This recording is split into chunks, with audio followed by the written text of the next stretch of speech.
Hi, brown rice ആണോ better അല്ലെങ്കിൽ white rice ആണോ?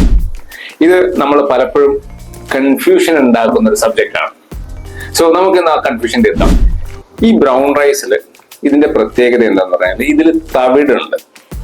അപ്പൊ തവിട് ആണ് ഇതിന്റെ വൈറ്റമിൻസും മിനറൽസും ഫൈബേഴ്സും കണ്ടെയ്ൻ ചെയ്യുന്നത്. അപ്പോ ഇത് കഴിച്ചു കഴിഞ്ഞു കഴിഞ്ഞാൽ പെട്ടെന്ന് ഗ്ലൂക്കോസ് സ്പൈക്ക് ശരീരത്തിൽ ഉണ്ടാവില്ല.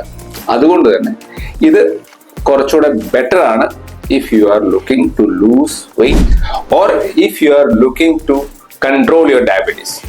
Now let us go towards white rice. White riceന്റെ കാര്യം നോക്കാം.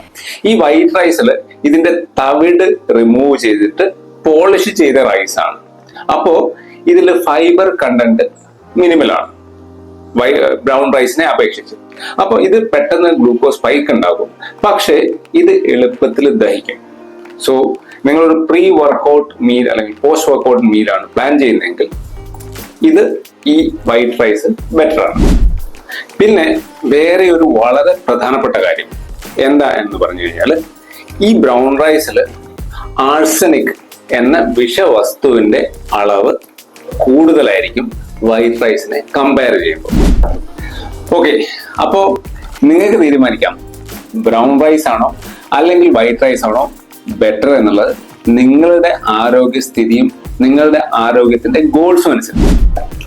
For more healthy tips like this, follow this page and like it.